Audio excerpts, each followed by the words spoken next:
Five, four, three, two, one.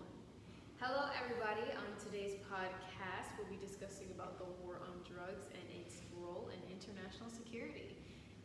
Today on the Empress Experience, we Wait, what? Say it again? You're who? today, Amber Perez. The fuck? I thought I was supposed to be on the Joe Rogan podcast.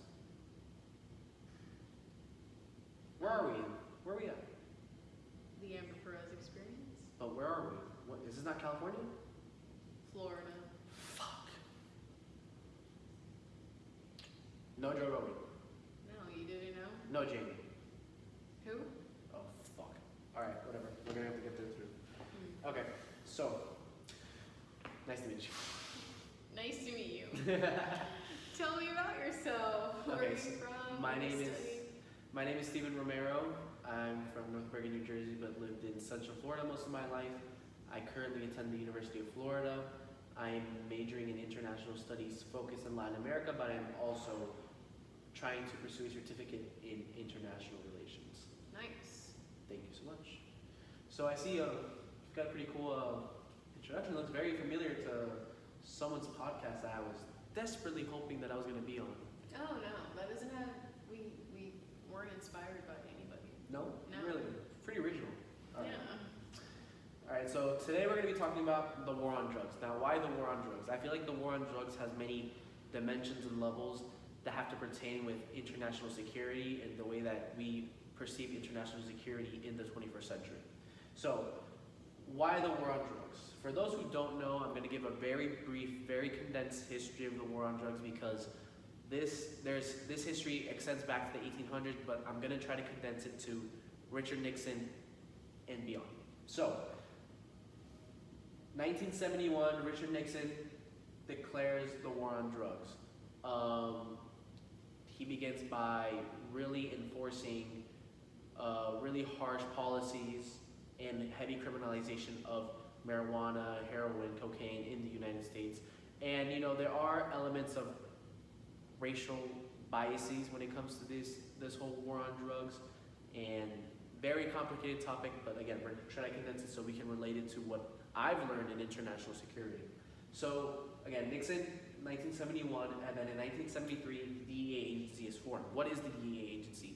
If anyone has seen the show Narcos, those were where the two DEA agents were chasing after Escobar all throughout Colombia and stuff. That's the agency. They're technically supposed to be the agency that is supposed to deal with drug problems. But you'll realize that once this war on drugs starts to develop, the DEA isn't the only one responsible with dealing with drugs in the United States, unfortunately. Really? Yes. So then Reagan becomes president in the 1980s, and then he starts to create a harder stance against drugs domestically and worldwide. You see, in the 1980s, there was the rise of the cartels. Pinochet would die in Chile. This allowed for a power vacuum in South America to monopolize into different drug industries, and the one that grew to be the biggest was the Colombian cartels of Medellin and Cali. And Escobar, Leden, the Ochoas, they all came into fame during this time. And a lot of money was being extracted from the US, and then crime started to rise in places like Miami, New York, therefore causing a bigger alert to what already was a drug problem in the US. So because of all these factors that get involved, the US's stance to the war on drugs was unfortunately mass incarceration of people for possessing drugs, and most of them were nonviolent crimes, as we can see in current jail records and prison records, and the militarization of police, not only here in the US, but internationally in Latin American regions. And also, we've seen that in the past 40 years, the US has spent over $1 trillion in interdiction policies to combat the war on drugs. Wow. Yeah. So the topic that I plan to approach this is the Speech Act. Why the Speech Act? According to the Copenhagen School of Security, which was in Ken Booth's reading for my class of international security, is that they basically explain that security and securitization is a speech act. It's a form of rhetoric, of extreme rhetoric, that where once once a certain subject of security is treated as a speech act, the matter is then securitized, and then that level of importance rises up way more than any other topic.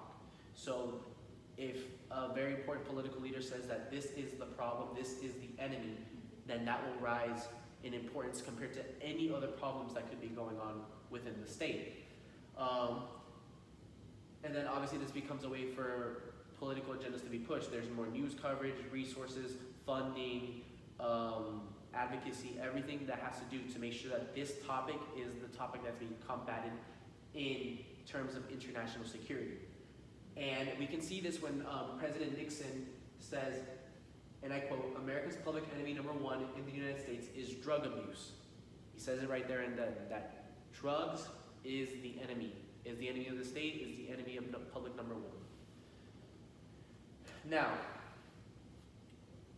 we see how this is a speech act, and now we're going to discuss about the most popular form of international relations, the most popular theories, and that comes from the realist theories, the realist thinkers. So, why?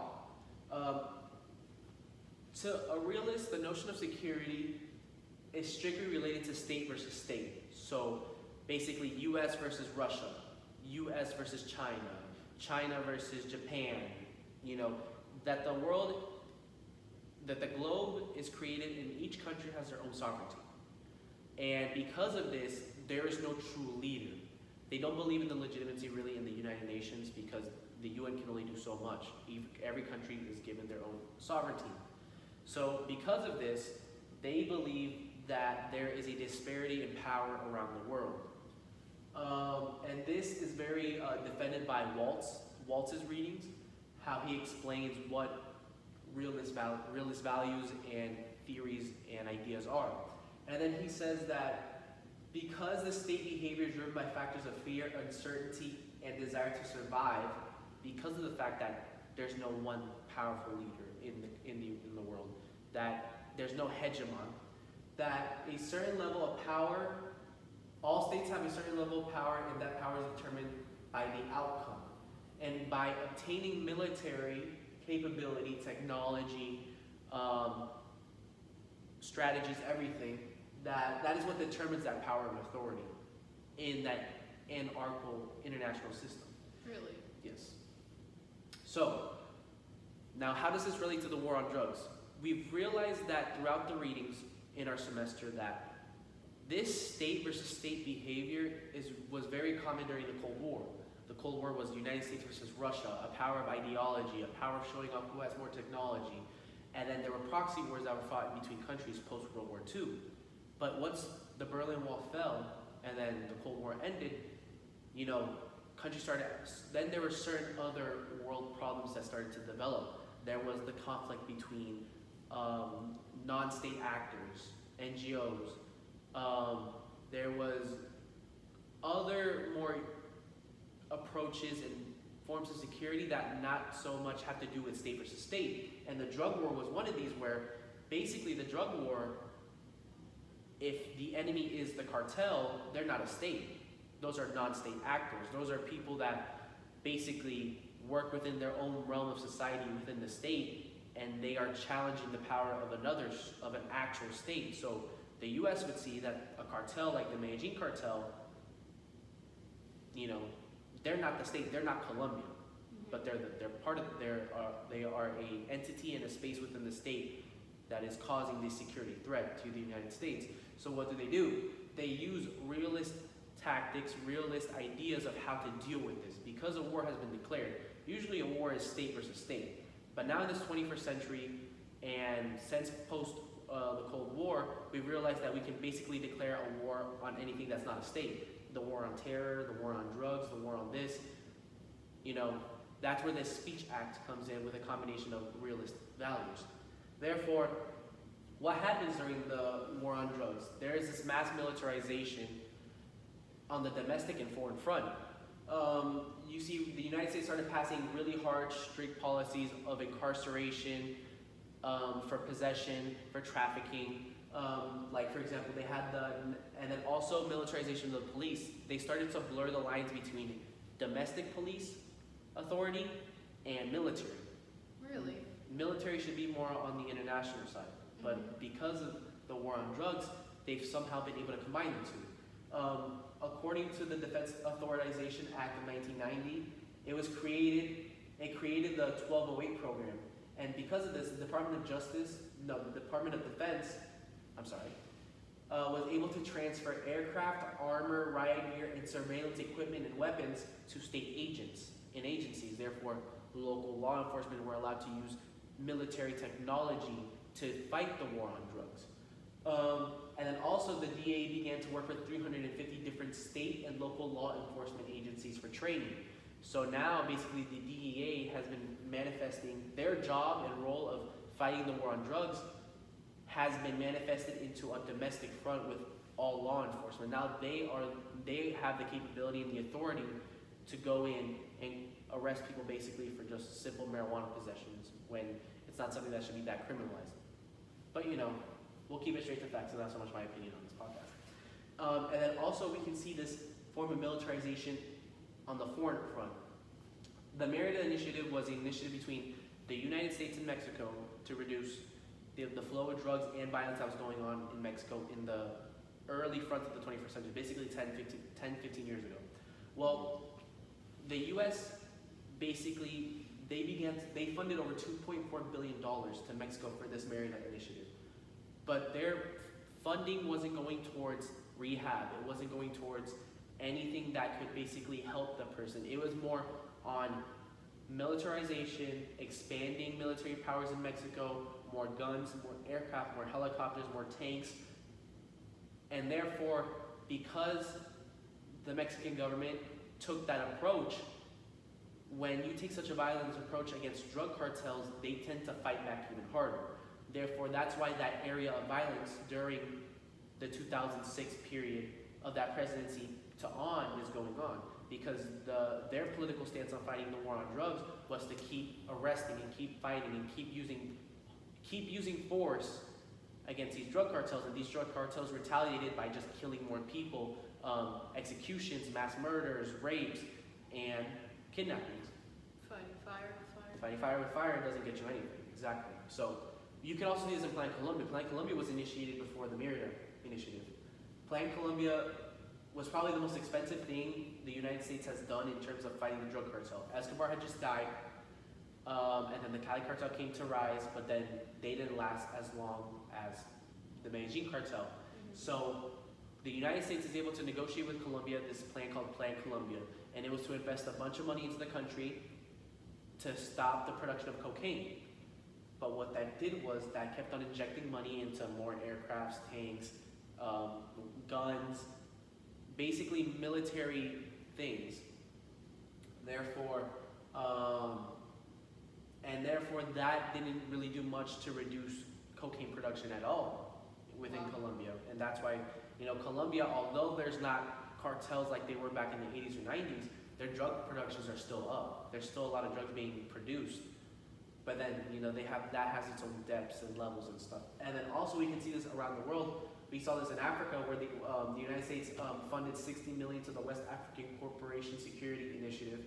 And that's basically more money to use more heavy machinery to fight this war on drugs. It's really interesting. Yes. All right, so now how do we fight this? How do we fight this? Sorry, I was just making sure that everything was on check, because we don't have a Jamie. Yeah, you're not Joe Rogan. You're a fraud. I'm Yeah.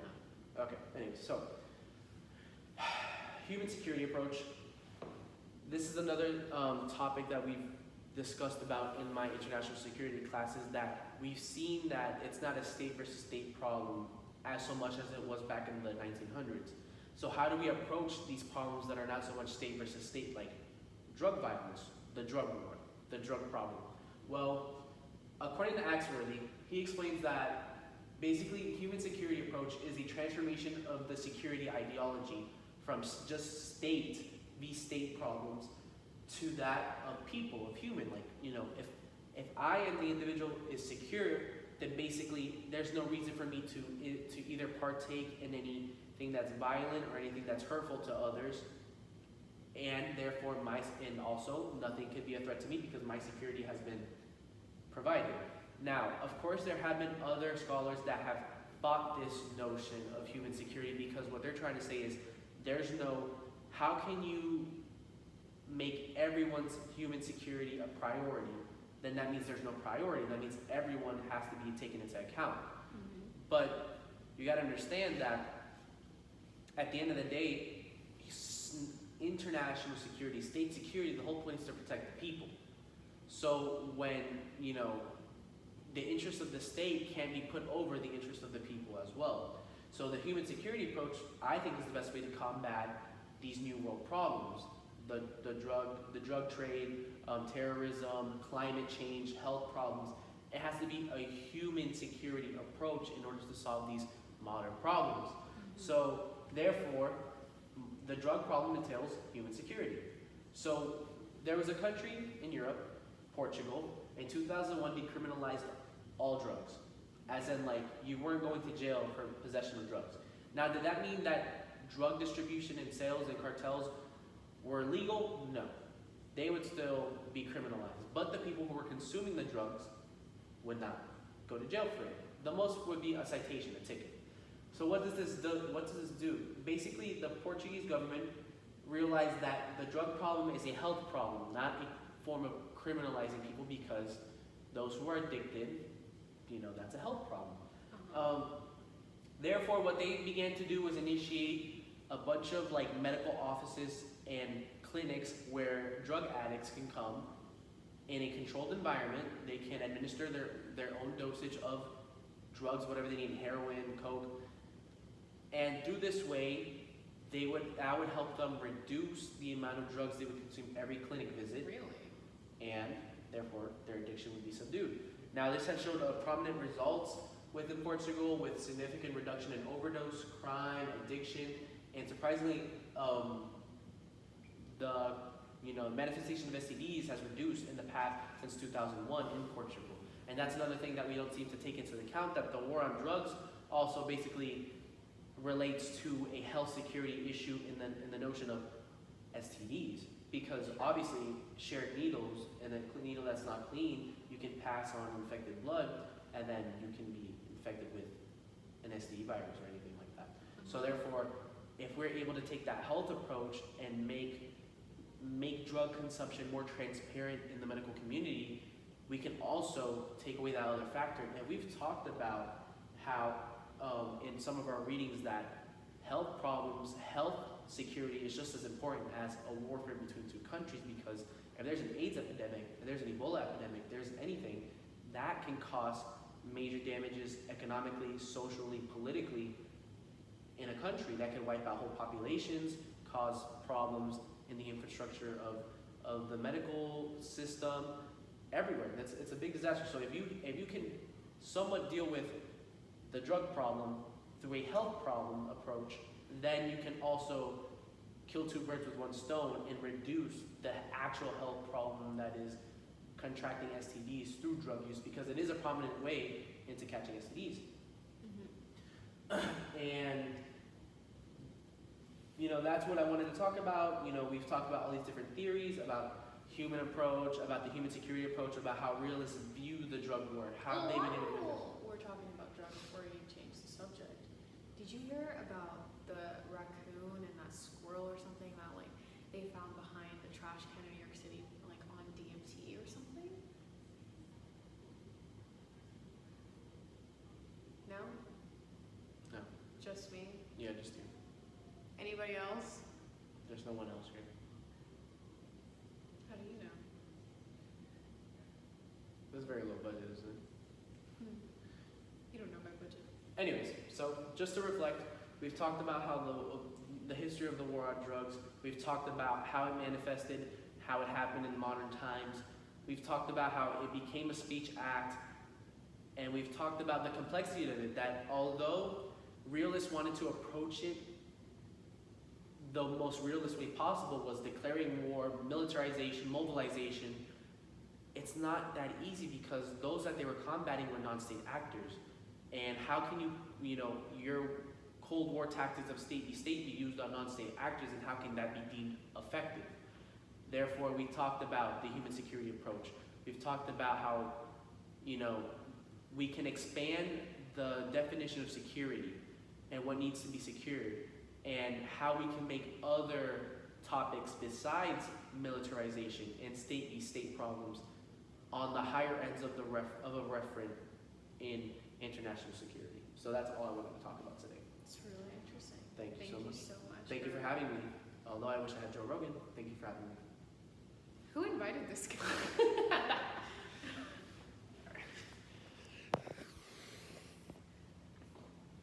Didn't